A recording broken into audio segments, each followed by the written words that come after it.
Hello everyone, welcome back to my channel. Today I'll show you a simple and cool refutation against the O'Sullivan Gambit. The O'Sullivan Gambit arises after 1 e4, knight f6, attacking defense, e5, knight d5, d4 and b5. This gambit has been popularized recently by the famous streamer, international master IM Rosen. The chief trap behind this gambit is that when we take the pawn, black can play c5, and if we grab the bait, then he will win our b5 bishop in this manner. Okay? Not many people is gonna fall for this trap, and we can play simple and normal move to win. And today, I am going to show you my own refutation of the gambit. The most amazing thing about it is that I've worked out this gambit all in advance, without the engine. An idea appeared in my head, and I thought, this sounds the refutation of the O'Sullivan Gambit. Black is having a hard time here, and white's play flows so naturally. I turn it on with the engine, and it agrees with me. What is better here? And I think this gambit is very tricky to face, but the counter gambit for e6 is a killer for black. The idea is very simple. The b5 pawn is still hanging, so we can capture it the next turn, and we'll still not down material. Meanwhile, we can push this pawn forward and force black to double his own pawn. The pawn cuts black's position in two, and now he has to make a decision. Okay, now we will start covering black's forced move alternatives. He cannot decline the gambit with f6 because we can play queen h5, and sadly for black, the d5 knight is lost.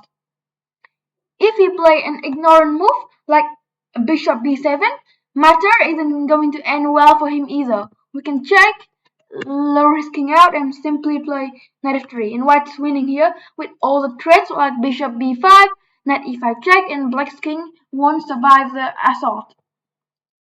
Okay, now we examine black's tries to grab this e6 pawn. F-check e6 is definitely worse consideration, and here I recommend the super tricky bishop d3. The point is that we are threatening the devastating queen h5 check.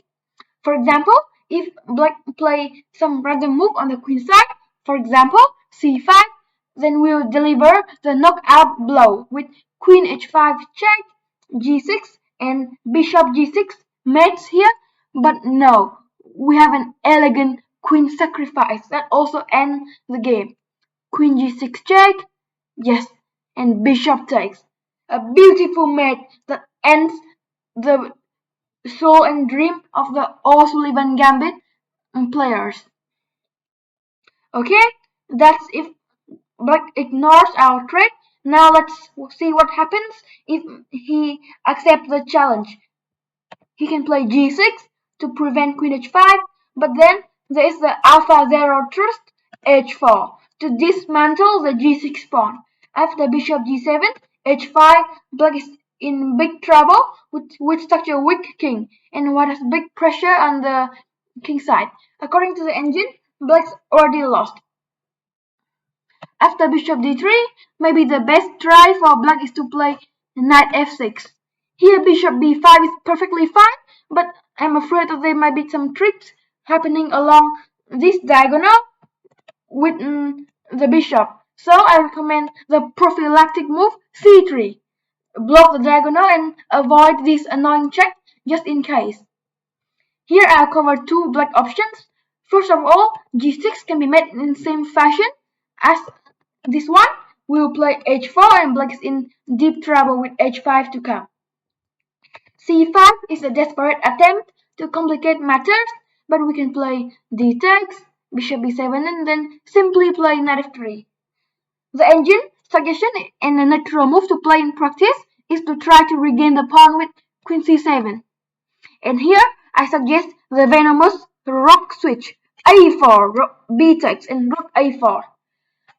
We have plenty of threats coming like knight g5, rook h4. The h7 pawn is particularly weak, and black's king is also potentially vulnerable. White has a big initiative here. Okay, after examining all these sidelines, I will move on to the main line of Hui's counter gambit against the O'Sullivan Gambit. It's d takes e6, but here White's pawn is proof, as after bishop b5 check, we have a nice comfortable advantage which is easy to handle in practice. Meanwhile, black pieces are stuck while his structure is very poor. Okay, maybe in this variation, White's advantage, while very significant, isn't as big as in the main line with bishop b5. However, the advantage is very clear, and there's no tricks and traps here. White is undisputably better. Okay, here bishop d7 is a move, and here we can simply play bishop d7. If you want to keep more pieces on the board, then bishop e2 is also a solution, but I suspect that c5 might bring black some counterplay in practice after d takes c5, queen c7. And with knight c6 and rook d8 to come, I think black has insufficient but quite tricky combination to face in practice. Okay, so I simply recommend you to play the simple bishop d7. And after knight d7, knight f3, what is better with castle and c4 to come. Black structure with the double e pawns is a big worry for him. After bishop b5 check, c6 is also a logical move, and we can simply play bishop e2.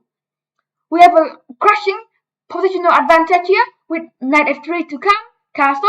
We can kick the Aleki knight back with c4, knight e3, and what is just better. Yeah. To conclude, and I want to say that I am pretty confident in this gambit, and I am very proud to have discovered it with my own brain. I don't think even the tactical master Eric Rosen can discover any more tricks and traps against the Hui's counter gambit. Good luck studying it. I hope you enjoy my video.